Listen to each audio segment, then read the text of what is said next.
Podemos assentar. Glória a Deus. Amém? Isso, esse culto está sendo transmitido, ok? Algumas pessoas não conseguiram entrar, então me veio uma instrução aí, certo? De que ele está sendo transmitido e pessoas podem acompanhá-lo. Aí tá calor aí? Eu vim do Rio de Janeiro, pensa num frio. Pois é. Bom, eu quero conversar com vocês. Eu fico muito feliz das oportunidades que Deus tem me dado. E eu quero conversar hoje com vocês sobre vidas diferentes, situações diferentes, pessoas que eu não sei nem te afirmar se elas se conheceram, mas que tinham suas particularidades, que tinham seus problemas, suas demandas, e nós vamos dar uma olhada no desfecho que as pessoas poderiam esperar de tal situação, e o que aconteceu quando algo incomum na vida dessas pessoas, inesperadamente, trouxe a elas um desfecho bem diferente. Na verdade, nós vamos ver vidas onde Jesus entra com o seu poder de ação, e vamos ver onde e como essas situações se desenrolaram. Eu quero que você entenda que o contexto bíblico, ele basicamente se estrutura em dois propósitos. O primeiro, salvação. Apresentar a Cristo como Salvador.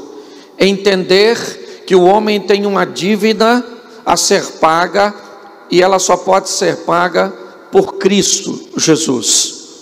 Amém?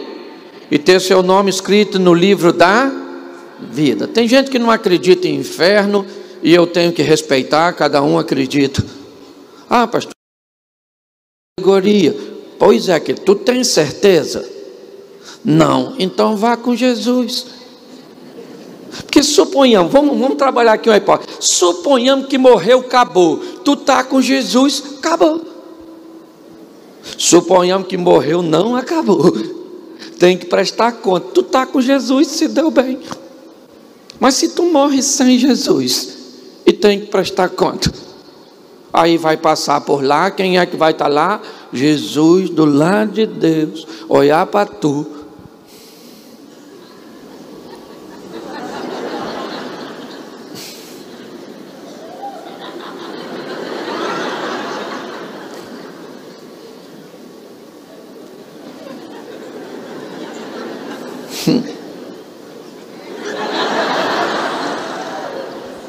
Você está rindo, mas o assunto é sério. Ok? Então converse com Deus sobre esse assunto.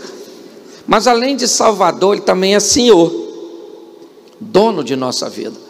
A Bíblia também nos apresenta que além de nos salvar, Ele veio para se tornar Senhor de nossa vida, trazendo a cultura dos céus para colonizar a terra e colonizar a nossa vida, com um estilo de vida que inspire outras pessoas a andarem com Deus. Eu só quero falar isso com vocês para lermos o texto.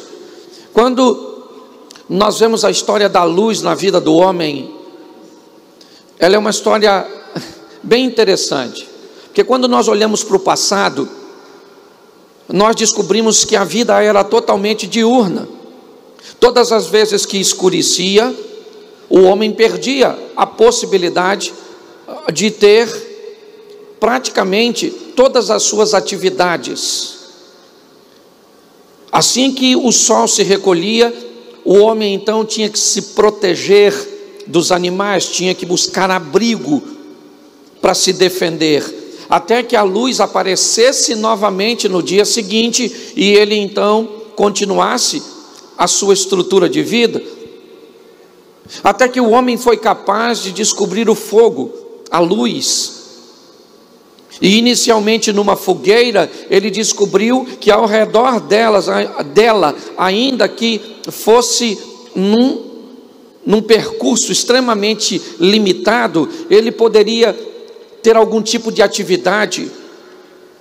E o homem, então, quando escurecia, ele fazia uso da fogueira para dar a ele a possibilidade de se mover, talvez 5, 10, dependendo do tamanho das chamas e da fogueira. Mas aí ele descobriu que poderia pegar um pedaço de pau e fazer dele uma tocha. E agora essa tocha daria a ele a possibilidade de romper as trevas e chegar em lugares que a fogueira ou que a luz da fogueira não lhe permitia chegar. E ele agora, de posse da tocha, ele podia romper as trevas e ir um pouco mais além. Mas a tocha também o limitava, dava a ele a possibilidade de ir um pouco além da fogueira, mas já já ela se apagaria. E o homem acabou descobrindo o combustível, o óleo, o azeite. E agora, de posse de uma lâmpada, enquanto ele tivesse combustível, ele seria capaz de romper as trevas. Ele seria capaz de ir adiante. Agora não havia mais limite. Enquanto houvesse combustível em sua lâmpada, enquanto a luz estivesse acesa, ele poderia, independente das trevas que estivesse ao seu redor, a luz daria a ele capacidade de exercer atividade, de caminhar, de prosseguir. Talvez por isso você consiga entender quando a Bíblia diz que lâmpada para os meus pés é a tua palavra e luz para o meu caminho. O que eu quero dizer com isso? Que eu vejo aqui 3 estilos de vida que a luz oferece. Hoje eu vejo pessoas com um estilo de vida totalmente limitado. Me parece que vivendo ao redor de uma fogueira, não consegue levar a sua vida para o incrível, para o sensacional, para o extraordinário. Por quê? Para o meu bem-estar? Não, porque eu sou garoto propaganda do céu. Entendeu? O meu estilo de vida faz com que outras pessoas queiram conhecer o Deus que gerencia. Mas hoje eu vejo pessoas ao redor de sua fogueirinha. Vão morar no céu? Claro, receber o Cristo como Salvador, mas ao redor da fogueirinha. E se esse estilo de vida se satisfaz, fique ao redor da fogueira, mas saiba que tem coisas além da fogueira. Já tem gente com a tochinha, indo um pouquinho mais além, rompendo os limites, vivendo o incrível, o extraordinário. Mas nós sabemos que já tem gente que tem combustível, já tem gente que é visto como louco. O incrível, o extraordinário, o sensacional está à nossa disposição. Mas a gente tem que respeitar que tem gente que não está afim de viver. É ou não? Você pode viver um casamento ao redor de uma fogueira. Medíocre. Até porque medíocre é bom. Medíocre não é ruim, medíocre é na média. Você pode viver um casamento com uma tostinha, ou você pode viver o casamento no azeite, no óleo, no combustível. Você está entendendo o que eu estou falando? Quem tem sabe. Você pode viver uma vida financeira ao redor da fogueira com uma tocha ou com uma lâmpada, certo? Uma vida profissional, seja o que for, é você que decide onde você quer viver. Posso ouvir um amém? Amém. Então, nós vamos dar uma olhadinha. Eu não sei o que você trouxe hoje, o que você está precisando. Eu só sei de uma coisa: nós estamos aqui para apresentar Cristo como Salvador, ok? Para nos tirar no inferno que o Adão colocou, porque Deus não colocou ninguém no inferno, foi o tal do Adão que nós nem conhecemos, só de ouvir falar. E o projeto de Deus é nos tirar de lá, certo? Então nós vamos dar uma olhadinha aqui em algo que me fascina, e que talvez algumas dessas histórias aproxime você da sua realidade e faça você ver que há uma solução para você. Se você puder anotar, pegar aí direitinho, 4 textos rapidinho, vai ser com anestesia, quando você olhar já acabou. Marcos capítulo 10, verso 45. Marcos capítulo 10, verso 45. Ou melhor, 46. Diz assim: e vieram para Jericó, e saindo ele de Jericó com seus discípulos e uma grande multidão, Bartimeu, o cego, o filho de Timeu, estava sentado junto do caminho, mendigando. Feche os seus olhos.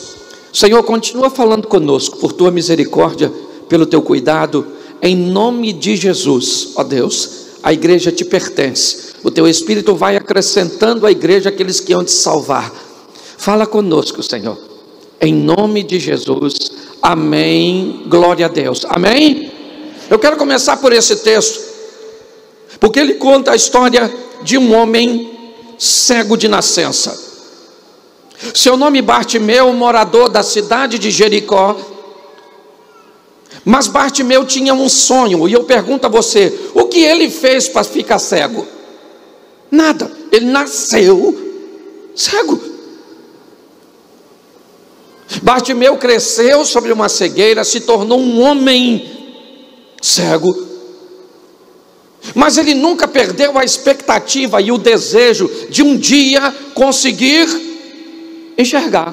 Mas quem é que poderia fazer com que Bartimeu enxergasse? Quem é que poderia dar a ele a visão que ele tanto sonhava? A medicina não tinha recursos para dar a Bartimeu a visão. Bartimeu precisa seguir a vida mesmo cego. Então ele vai para a saída de Jericó, onde ele busca pessoas provavelmente a caminho de Jerusalém, com o coração bondoso, solícito, para dar a Bartimeu alguma coisa, algum donativo. Ele tem um estilo de vida, é verdade, talvez ao redor de uma fogueira, uma vida extremamente limitada, que ele só consegue fazer uma manutenção na sua estrutura de vida, baseado no ambiente que ele está inserido. Bartimeu está ali, dia após dia, mendigando à beira do caminho, voltando para casa todos os dias com um donativo que recebeu. Mas ele tinha um sonho de ver. E a Bíblia diz que a fé vem por aquilo que nós vemos. Amém? Amém? Não, amém. Cuidado comigo. A fé vem pelo Bartimeu enxerga, mas ele escuta. Então está tudo no contexto bíblico. O cara não enxerga, mas ele escuta.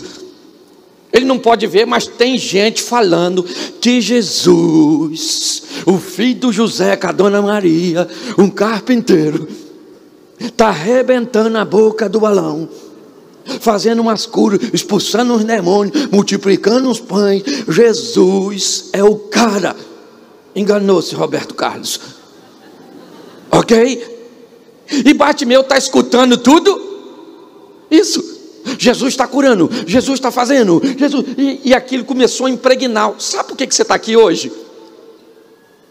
Esteja você já aqui há muito tempo, esteja você aqui pela primeira vez, porque a história do que Jesus está fazendo chegou nos teus ouvidos.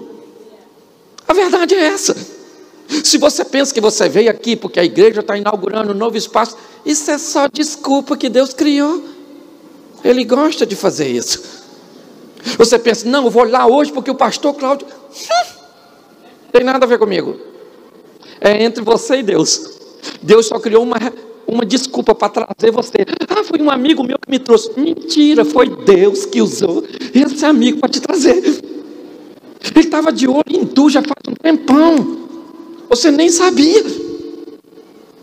É porque a Bíblia diz que nós somos a noiva e ele o noivo. Então, se é assim o processo, é assim que ele faz. Ele está afim de tu. E quando, vamos lembrar aqui o tempo do namoro. Quem aqui já é casado, levante a mão.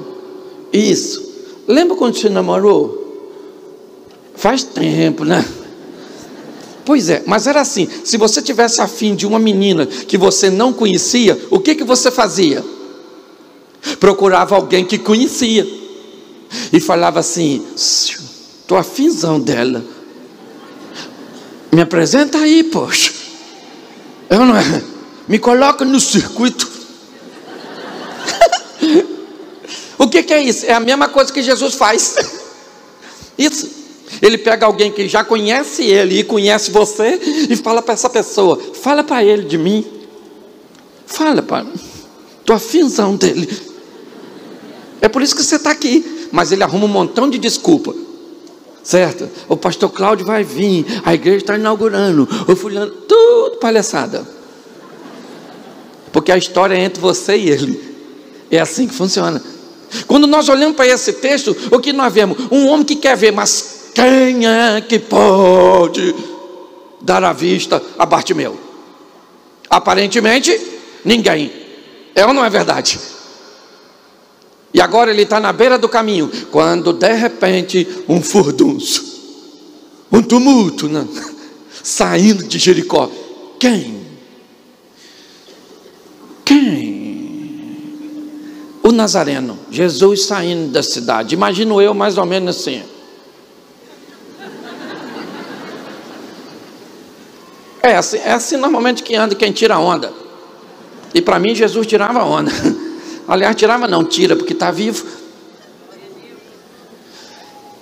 E ele então vem andando, aquele tumulto.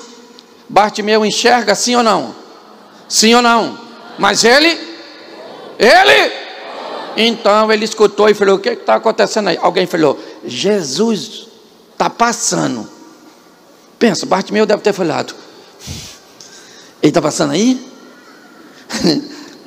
Caraca, ele pode me dar vista. Ele pode fazer por mim o que ninguém pode fazer. Então eu preciso ter uma conversa com ele. Mas aí eu te digo, como é que ele vai falar com Jesus? Ele é cego. Jesus é popstar. Ele está na rabeira da cadeia alimentar. O Bartimeu. Mas Bartimeu tem um sonho. Ele quer falar com Jesus. Ele quer contar para Jesus o seu problema. Mas quem é que vai ouvir o mendigo? Quem é que vai ouvir alguém que não tem praticamente nada a oferecer? Só que a história de Jesus, que Bartimeu conhece, é que ele dá atenção a quem normalmente não merece atenção. Isso é que impulsiona Bartimeu. E Bartimeu falou: eu vou falar com ele. E ele começa a gritar. Porque olha só, ele é mudo, ele é surdo, ele é isso, minha filha. Entendeu? Ele só é cego, mudo e surdo não é. Então ele já escutou o que Jesus está fazendo. Ele não pode ver, mas ele pode gritar. Então ele vai chamar a atenção de Jesus: ó filho de Davi, tem misericórdia de mim. Só que ele está perto de umas pessoas que sabem o que fala para ele? Cala a boca, Bartimeu. Eles não falaram, até porque a frase não cabia. Mas se coubesse, ele falaria: se enxerga. Ele não vai... Bartimeu, tu não está entendendo. É que tu não está vendo. O cara é pop das galáxias. Entendeu? O cara... Tu sabe quanto seguidor o cara tem na rede? Entendeu? O cara é chefe dos crentes. O cara é pop. Ele não vai parar para te ouvir. Olha só. O cara está clamando porque ele acredita que está passando por ali alguém que pode mudar a história da sua vida. O que é essa igreja hoje? Essa igreja é Jericó. É um local onde aquele que pode mudar a vida das pessoas está passando. E não interessa o que as pessoas estão dizendo, ele pode mudar a história da sua vida, do seu casamento, da sua vida nessa noite. Porque talvez você esteja vivenciando algo que nem fez nada para estar tão ruim assim. Eu já vou falar de alguém que fez, mas eu sei que tem gente que vive desgraça que não fez nada para viver. É o contrário, por exemplo, quem fala mal de sogra. Porque quem fala mal de sogra está totalmente equivocado. Porque sogra não nasce depois que você casa. Ela é mãe da pessoa que você se casou. Então ela já existia quando você disse a palavra sim. Então se a véia tem toxina, você que tenha soro. Mas eu sei que tem gente que hoje está enfrentando um câncer, está enfrentando um problema, está enfrentando uma adversidade, está enfrentando um comportamento do filho. Você está enfrentando algo que talvez não fez nada para que isso acontecesse, mas ele tem poder para reverter aquilo que parece uma fatalidade na sua vida. E o pessoal falou com Bartimeu: cala essa sua boca. E Bartimeu gritava cada vez mais alto. Por quê que ele gritava cada vez mais alto? Porque Jesus ficava cada vez mais distante. Ele está andando. E Bartimeu poderia parar e falar com as pessoas que estão falando isso com ele: cala a boca vocês, poxa. Ao invés de me ajudar, fica me atrapalhando. Miserável, imprestável. Ele poderia fazer isso, sim ou não? Sim ou não? Mas se ele para fazer isso, o que acontece? Jesus vai embora. Você não pode perder tempo com o que estão falando, com o que deixam de falar, com a opinião dos outros, com o que os outros acham, isso, aquilo. Se você merece, se você não merece, ele vai te ouvir. Ele falou que te ouviria. Clama a mim, responder-te-ei. Você está entendendo? Para com essa história. Estão falando que não tem jeito, estão falando que acabou. Fala comigo essa palavra que eu adoro: dane-se. Mas fala assim, um dane-se irônico para o Satanás. Dane-se. Isso. Entendeu? O Bartimeu continua gritando e o pessoal cala a boca. Ele é o filho do Davi. Cala a boca, ó, filho do Davi. Quando de repente, menino, do nada, adivinha o que aconteceu? Jesus fez bem assim, ó.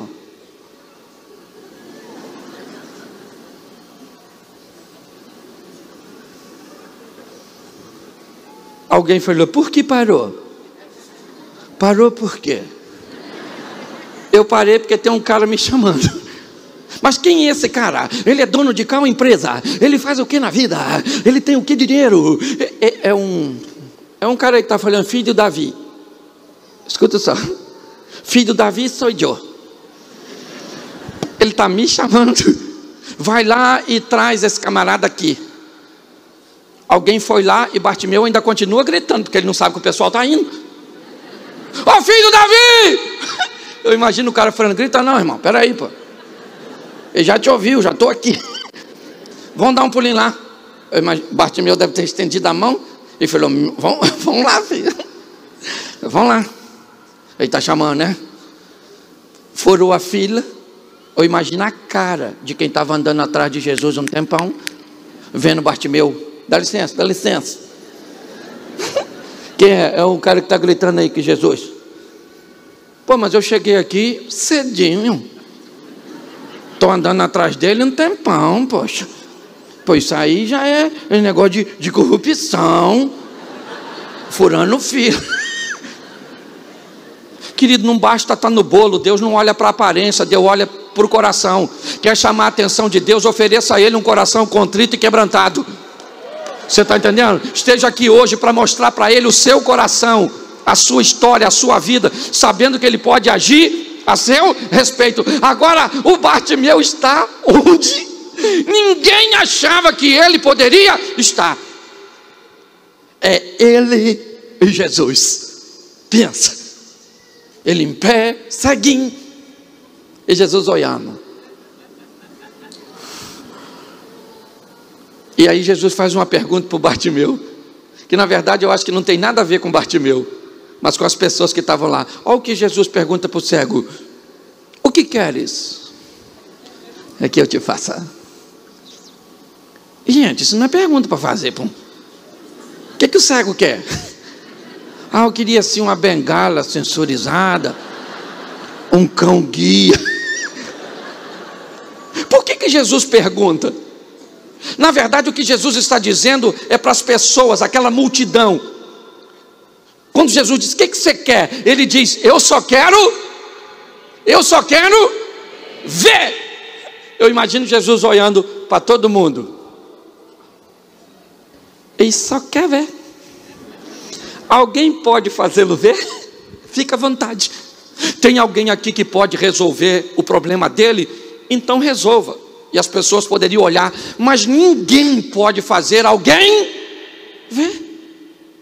Lembra do homem, do cego do tanque de Siloé? Ele diz: desde que o mundo é mundo, nunca se ouviu falar que um cego de nascença voltasse a ver. Jesus está dizendo: eu quero que vocês entendam que este homem está apresentando um problema para mim que ninguém pode resolver. Então, assim que eu resolver o problema dele, vocês saberão que eu sou capaz de resolver e pode continuar caminhando comigo, porque eu posso entrar com providência a seu respeito.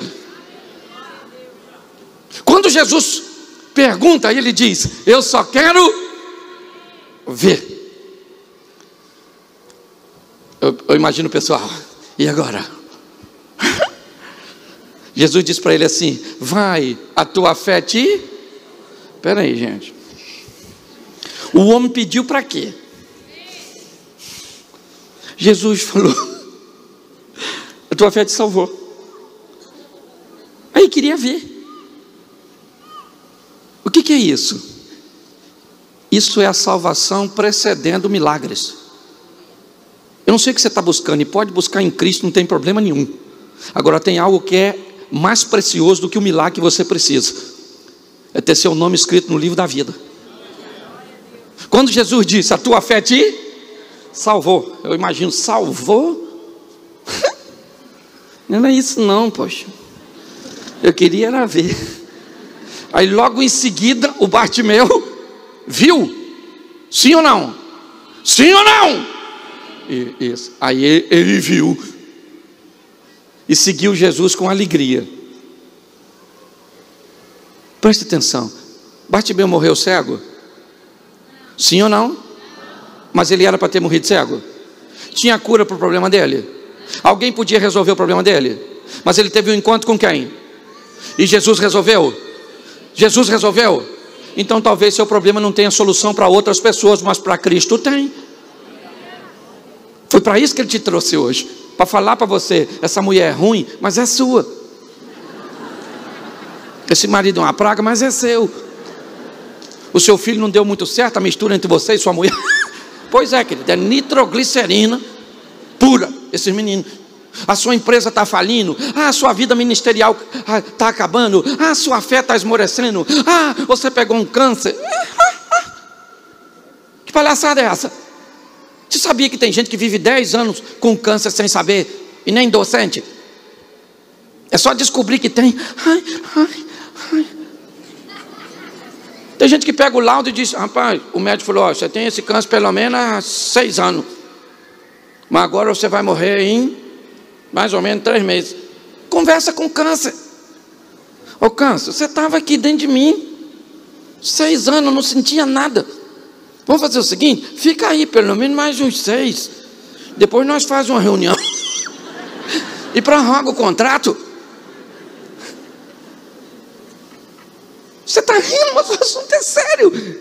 O que eu vejo? Eu vejo um homem que quem olhasse para ele diria que ele morreria daquele jeito, que aquilo é uma fatalidade. Mas ele morreu sim ou não? Sim ou não? E não morreu porque Cristo entrou na história dele. Posso ouvir um amém? O Cristo que mudou a história de Bartimeu é o mesmo que está aqui nessa noite e pode mudar a história da sua vida. Posso ouvir um glória a Deus? Então nós vamos para o segundo texto. Você pode abrir aí sua Bíblia? Lucas 7:11. Lucas 7, verso 11. E aconteceu que no dia seguinte ele foi a uma cidade de Naim, e com ele iam muitos de seus discípulos e uma grande multidão. Quando chegou perto da porta da cidade, eis que levavam um defunto, filho único de sua mãe, que era viúva, e com ela ia uma grande multidão da cidade. Olhe para mim aqui. Nós vimos uma história de enfermidade em Bartimeu, uma cegueira. Agora nós vemos um problema um pouco mais intrigante. Um jovem morreu, uma inversão de valores. Pais criam seus filhos para que estes os sepultem, mas uma mãe está levando o menino para o cemitério porque o menino morreu. Jesus vem chegando. Quem é que vem chegando? Quem é que vem? Me ajuda aí, igreja. Jesus, o mesmo Jesus que interviu na história de quem? Vem Jesus chegando em Naim, com a multidão, e lá saindo vem um defunto com a multidão, certo? A mulher chorando, o menino morreu, o marido morreu, mas não faz falta, mas o menino morreu, meu filho único morreu, e agora? O que vai ser da minha vida? Era ele que me sustentava. Vem a dona chorando e vem Jesus. Na multidão que vinha com Jesus, tinha curioso? Você acha que tinha? Sim ou não? Sim. Na multidão que vinha com Jesus, você acha que tinha comprometidos? Sim ou não? Sim. Na multidão que vinha com Jesus, você acha que tinha gente que não sabia nem o que estava fazendo lá? Então vamos lá para o defunto agora. Na multidão que vinha com o defunto, você acha que tinha curioso? Na multidão que vinha com Jesus, tinha comprometido? Sim ou não? Na multidão que vinha com Jesus, que vinha com o defunto, tinha aquelas pessoas que nem sabiam que era o defunto, não sabia nada. Tinha? Isso. Na multidão que vinha com Jesus, tinha invejoso? Na multidão que vinha com o defunto, tinha invejoso?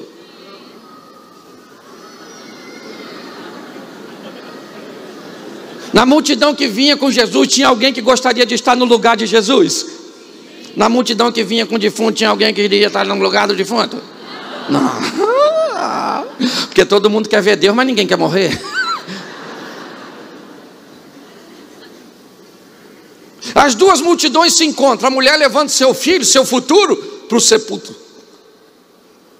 E Jesus vem, e as duas multidões se encontram. A cova está aberta, está pronta para enterrar o menino. O velório já acabou, agora é o sepulcro. Mas Jesus tinha problema com o dono de funerária. Me parece que Jesus encontra com a dona chorando e ele chega perto dela. E como sempre, Jesus tem um negócio de comunicação difícil.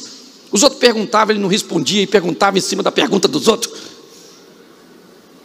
Jesus olha para a dona chorando porque o filho dela morreu. Olha o que Jesus diz para ela: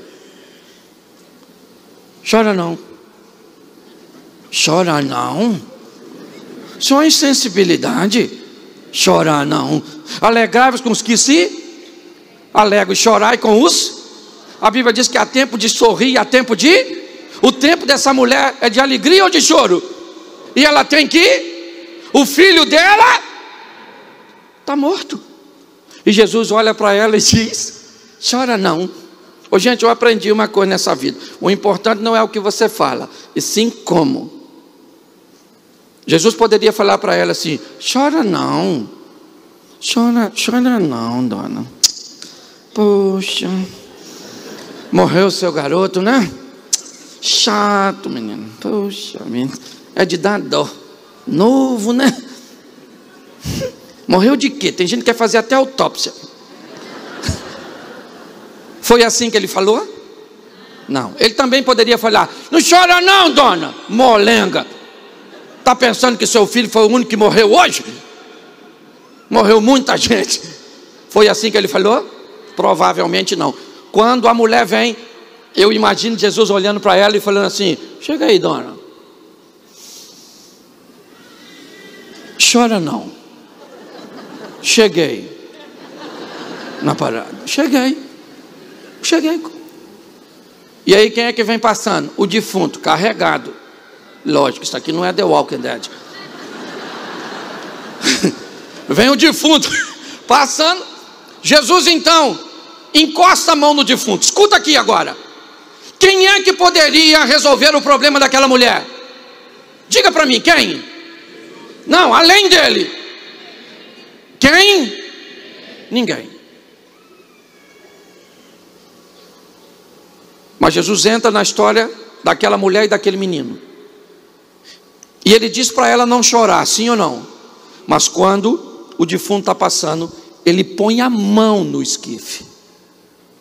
E quando ele põe a mão no esquife, um problema seríssimo se instaurou.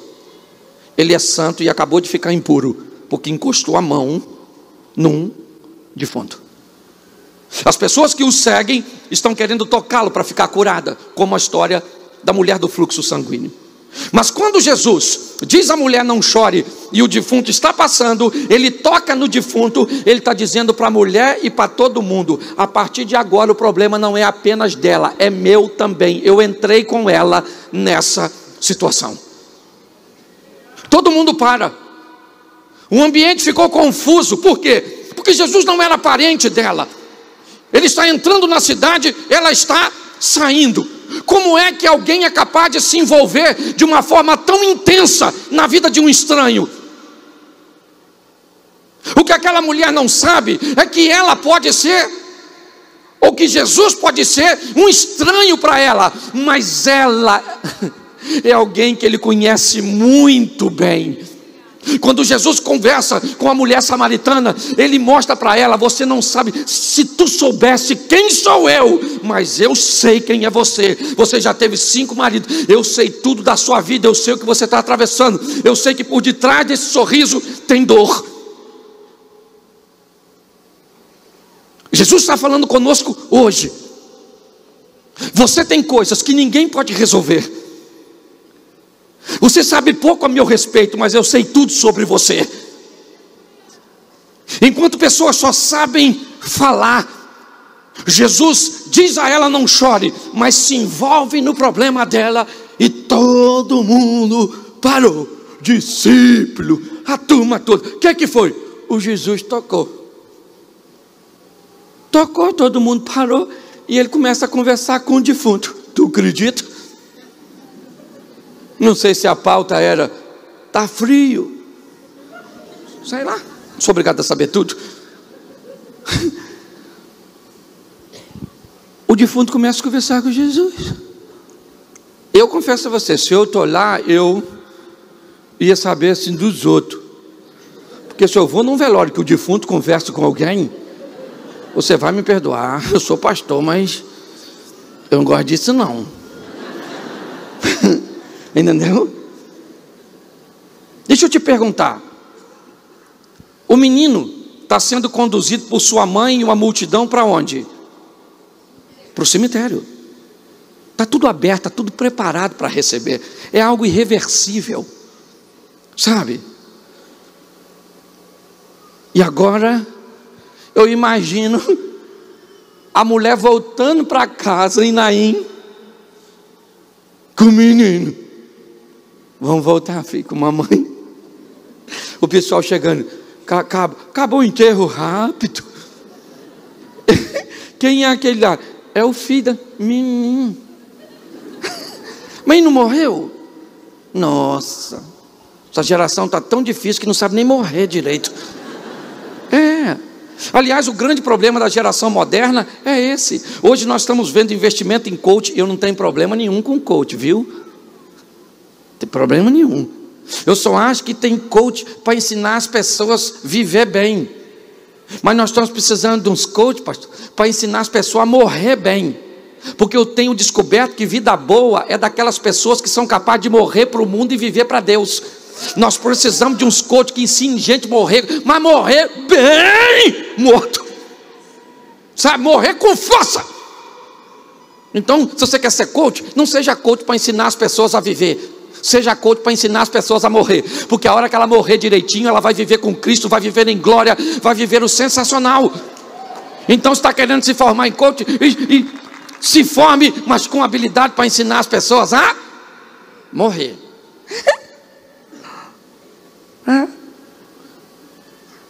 A mulher volta com o filho para casa.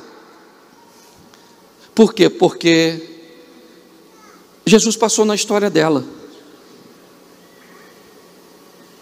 Olhe bem, o desfecho não era esse. Era para ela voltar sozinha, ficar à mercê da lei, da bondade, porque seu único filho morre. Mas Jesus entra na história daquela mulher, e o desfecho é totalmente outro. Ela volta para a cidade com seu filho em sua mão para prosseguir a sua caminhada.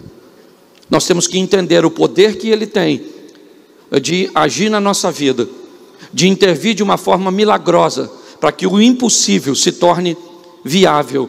Posso ouvir um amém? Amém. Deixa eu usar outro texto. Você pode abrir para mim Marcos 9:18? Só mais 2 textos. Marcos 9, versículo 18. Diz assim: e este onde quer que o apanha, despedaça-o, ele espuma, arranja os dentes, vai se definhando. E eu disse aos seus discípulos que o expulsasse, e eles não puseram, ou não puderam. Olhe para mim aqui. Esse texto é diferente dos demais. O primeiro homem, ele tem uma cegueira, que ninguém pode curá-lo, mas ele poderia até ter alguma expectativa, talvez, no tanque de Betesda, que tinha a fama de ter um ambiente de cura. Mas a história da viúva de Naim é diferente da de Bartimeu, pois não há em nenhum lugar, nenhum tipo de história que fale de um morto revivendo. Mas quando nós olhamos agora para essa situação, nós vemos que este menino, ele não é cego, e este menino, ele não está morto. Este menino tem um problema espiritual.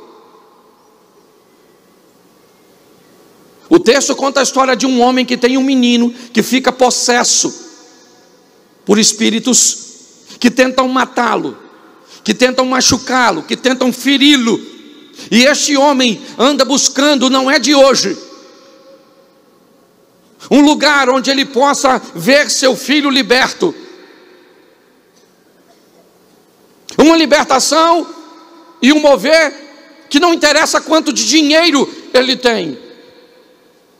Pois quando o assunto é espiritual, coisas materiais perdem as forças. Porque tem coisas, querido, que nós resolvemos com mãos.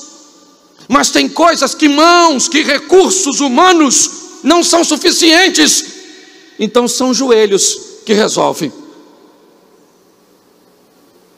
Quando olhamos para esse episódio, o que vemos? Um homem que tem um problema espiritual na sua casa.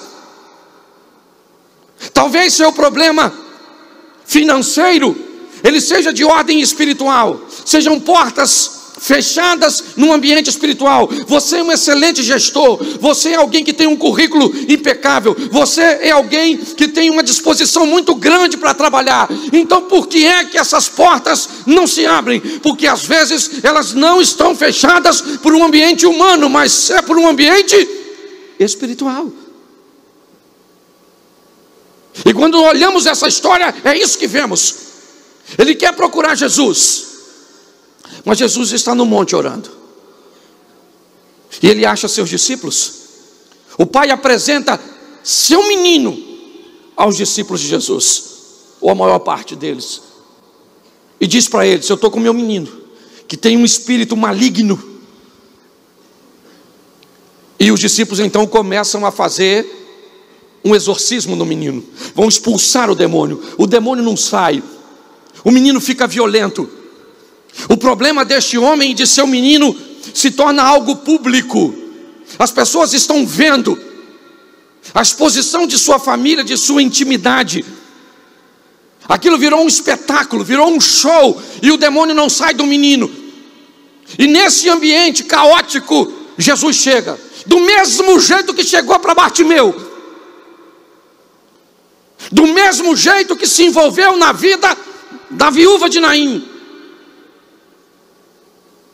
Agora ele chega e pergunta: o que está acontecendo aqui? O que é isso? E o pai do menino se aproxima dele e diz: sou eu, Jesus, sou eu. Eu trouxe o meu menino, que tem um espírito, que toda vez que o apanha, é isso que acontece. E eu trouxe aos seus discípulos para que o expulsassem, mas eles não puderam. Note que essa situação é um pouco mais delicada, porque o pai acabou de viver uma grande frustração de ver pelo menos 10 homens, porque tinham 12 com Jesus, orando. Orarem para um demônio sair e o demônio não saía. Quando Jesus pergunta a este homem o que está acontecendo, ele diz: meu filho tem um espírito, onde quer que o apanha, o lança no fogo, na água, para o matar. Eu trouxe aos seus discípulos para que o expulsasse, mas eles não puderam. Se tu podes, nos ajude. Olha bem, a experiência que aquele homem e seu filho teve com discípulos foi tão traumática, que ele olha para Jesus e diz: se o Senhor puder. Por quê? É perfeitamente normal. Ele acabou de se ver frustrado. Os discípulos não puderam expulsar, e Jesus chega e ele diz: se o Senhor puder, faça alguma coisa por nós. Jesus disse: você pode crer? Tudo é possível ao que crê. Jesus, olhe bem, o homem está esmorecendo na fé. Ele diz: se o Senhor pode, faça alguma coisa. Jesus diz: a história aqui não é se eu posso. A história é se no meio dessa desilusão que você teve, se no meio dessa experiência negativa que você teve, você é capaz de continuar crendo.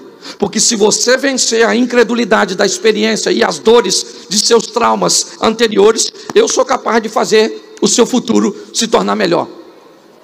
Se você pode crer no meio desse caos, se você consegue crer no meio muitas vezes de experiências negativas que se vê nas redes sociais, nas mídias, de exemplos negativos, de líderes religiosos, de pessoas que se dizem cristãs, mas não são. Se você for capaz de sobreviver a tudo isso e continuar crendo, você pode ter certeza que tem grandes milagres para acontecer na sua vida. Nós não podemos deixar as experiências anteriores azedar o nosso coração. Jesus olha para ele e diz: se você for capaz de crer, sabe o que o homem diz? Eu creio, Senhor, mas ajuda na minha incredulidade. O que o homem faz? Pega seu trauma, pega sua dor, pega suas experiências negativas e coloca aos pés daquele que ele foi procurar. Jesus diz: então me traz um menino. E quando o demônio viu Jesus, aí que o demônio ficou endemoniado mesmo no menino. E Jesus perguntou: quanto tempo acontece isso? Ele falou: desde a infância. O demônio pega meu filho, joga no fogo, joga na água. Um demônio do X-Men, um bicho doido, para o matar. Aí Jesus olha para o menino e para o demônio que está no menino e diz o quê? Sai dele agora e nunca mais entra nele. O menino ficou estadalhado. Alguém falou: morreu. O pai do menino deve ter falado: não era isso não, poxa, agora matou meu garotinho, o demônio não entra mais mesmo, né? Ele vai entrar no defunto. Jesus acaba de libertar o menino e as pessoas que estão perto dizem que ele o matou. Jesus então segura na mão do menino, entrega a ele o pai. Preste atenção, porque isso é extraordinário. Eu não sei se esse homem conheceu Bartimeu, ou se ele conheceu a viúva de Naim. Eu sei que ele tinha um problema que ninguém podia resolver, e era no campo espiritual. E Jesus entrou com providência e fez por aquele homem e por aquele rapaz a mesma coisa que fez por aquela mulher e por aquele menino, a mesma coisa que fez por aquele cego à beira do caminho. O que, pastor? O que ninguém podia fazer. É isso que nós precisamos entender. Nós estamos próximos, nós estamos perto de alguém que tem poder para mudar a história da nossa vida, independente do que seja. Eu não estou criando em você uma falsa expectativa, não é isso. Eu estou querendo mostrar a você que há possibilidade para que as coisas se equacionem, ainda que pareça que não dá para equacionar. E deixa eu usar o último texto aqui, para eu já ir fechando. João capítulo 8. João 8.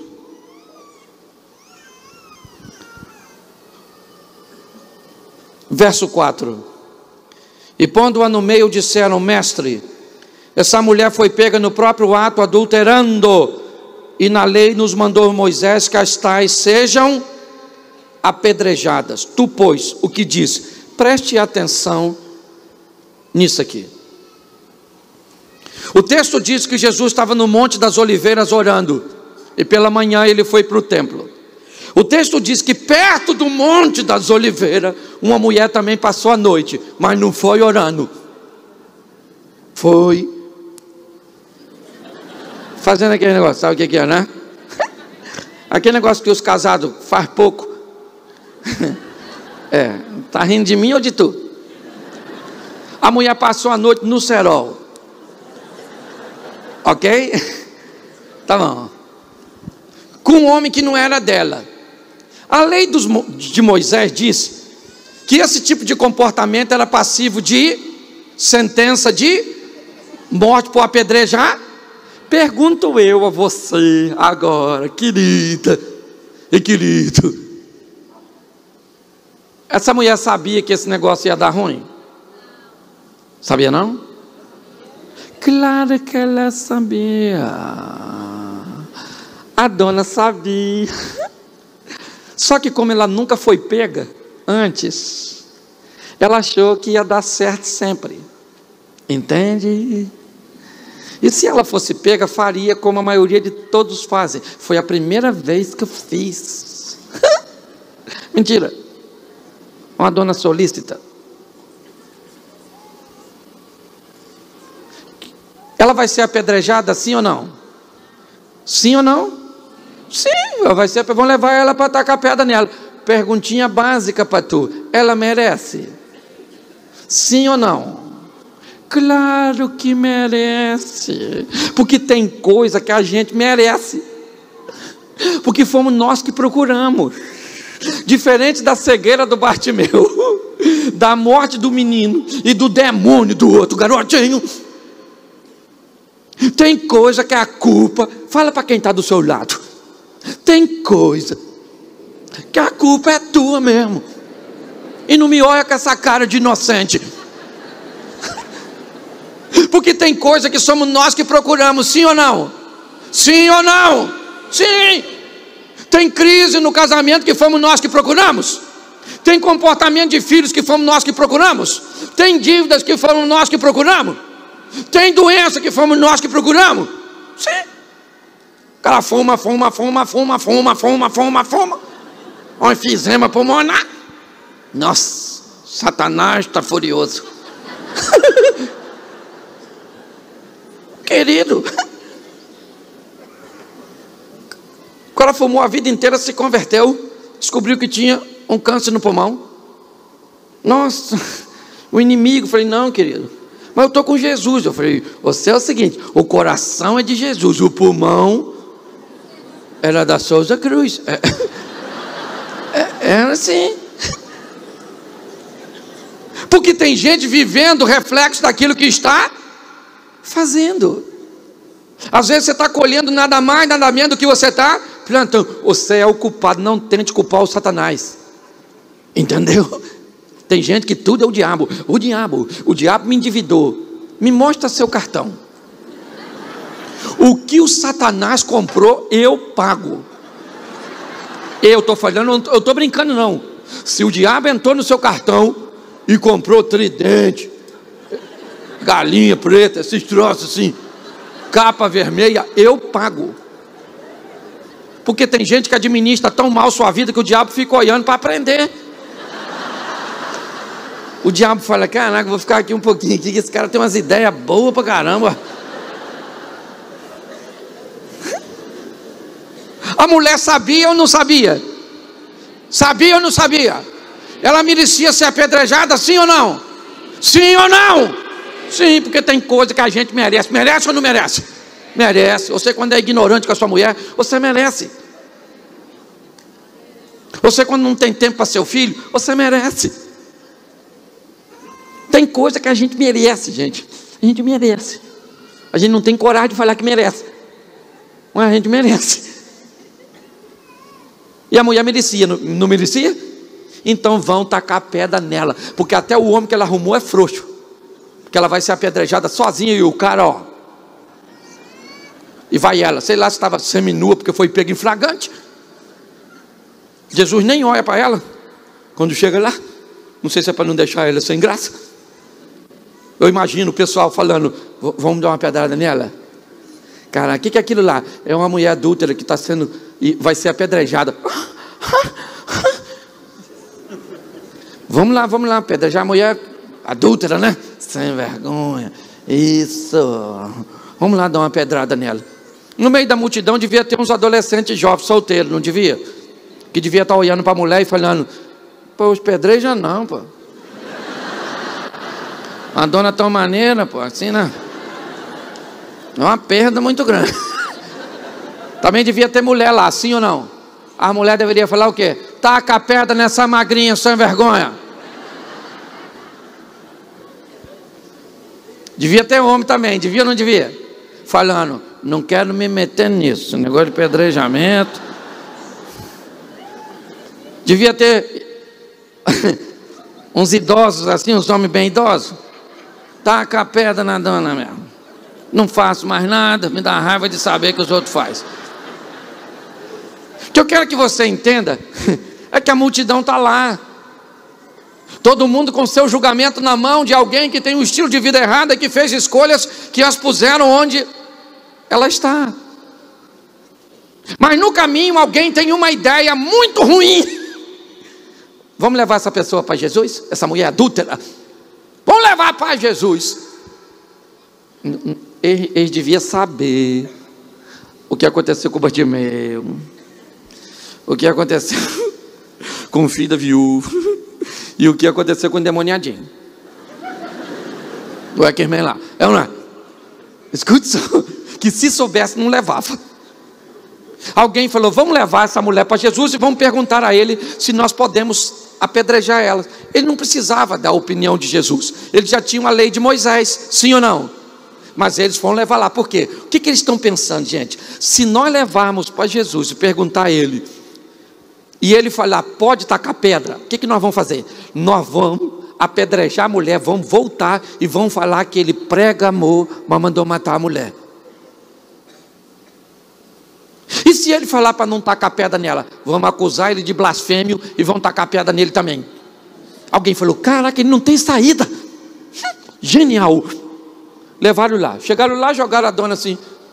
E Jesus baixou e está só escrevendo assim. O que ele estava escrevendo? Eu não sei. Eu não estava lá não, eu só li a mesma coisa que tu. Ele está lá com o dedo assim.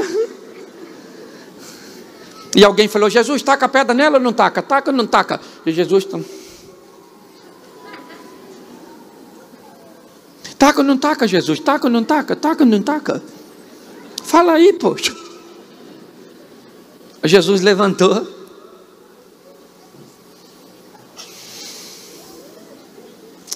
O negócio é o seguinte: é aquele que não tem pecado, dá a primeira pedrada na dona e está tudo jóia. Baixou e voltou a escrever. Você sabe com quem ele falou isso? Não foi com a multidão, porque a lei do Moisés dizia que quem tinha que tacar a primeira pedra era testemunha ocular. Quem viu, não podia ser uma só, porque eles não aceitavam, tinha que ser mais de uma.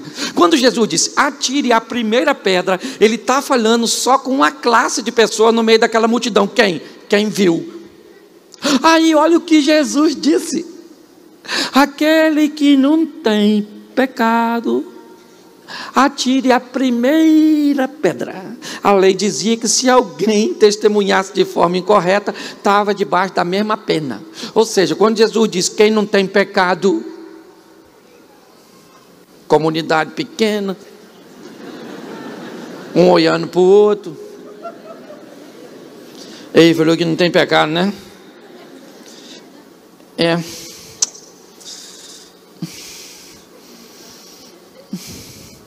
Ó, eu nem queria tacar pedra nesse negócio mesmo. Aliás, essa mulher nem vi, eu nem vi não, se fosse só um vulto assim que eu vi. Nem testemunha direito eu posso ser. E agora? Taca você, taca. Você também viu? Vi nada, menino. Eu pensei que vi. E ficou aquela confusão, taca, não taca, quem é que taca, será que taca, não taca, taca, não taca. E Jesus baixou e está só escrevendo e deixou o furdunço. Alguém deve ter pensado, quem teve a ideia de trazer essa mulher aqui? Vamos dar uma pedrada nele, porque atrasou o serviço. O texto diz que foi todo mundo embora. Quem foi embora?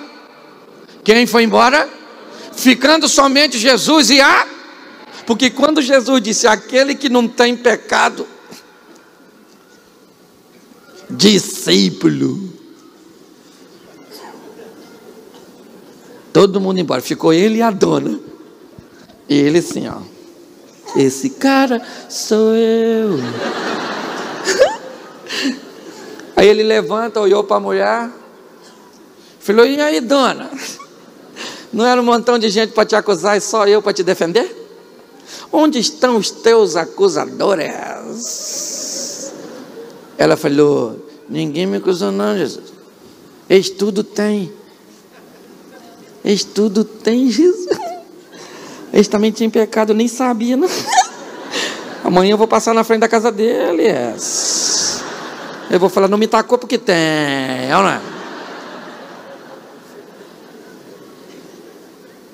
Olha só, Jesus diz, atire a primeira pedra aquele que não tem. O que ele está dizendo?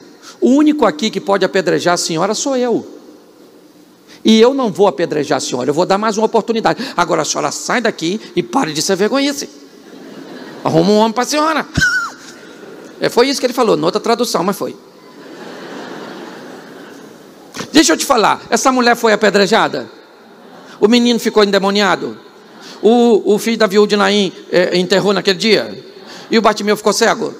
Por quê? O que essas histórias têm em comum? Jesus passou. Passou e passou. E cadê o Bartimeu? Está aqui? Está não? Tá não, né? Alguém viu o Bartimeu aí? Você viu o filho da viúva de Naim aí? No culto hoje, sim ou não? Não, né? Ou você viu o menino endemoniado? E o demônio que estava no menino? Também não veio. Esse dia eu estava no culto, o som deu um problema, o garoto falou, o diabo está aí. Eu falei, não veio comigo. Se veio para o culto, veio contigo, não é verdade? Então ninguém viu o menino aqui, viu? Você viu a mulher adúltera aqui? Porque a história dessas pessoas já passaram. Mas deixa eu te falar uma coisa, tem alguém que estava nesse texto aqui e está aqui hoje. Tem ou não tem? E quem é esse alguém? Além dele, quem é que está aqui? Não, fala assim, primeira pessoa do singular, não gosto desse negócio de nós. Fala assim, eu estou aqui e Jesus está aqui. Então por que não viver seu milagre? Por que ser um mero narrador de histórias alheias? Por que não subir no palco da vida e protagonizar nossas próprias histórias? É essa a minha proposta nessa noite.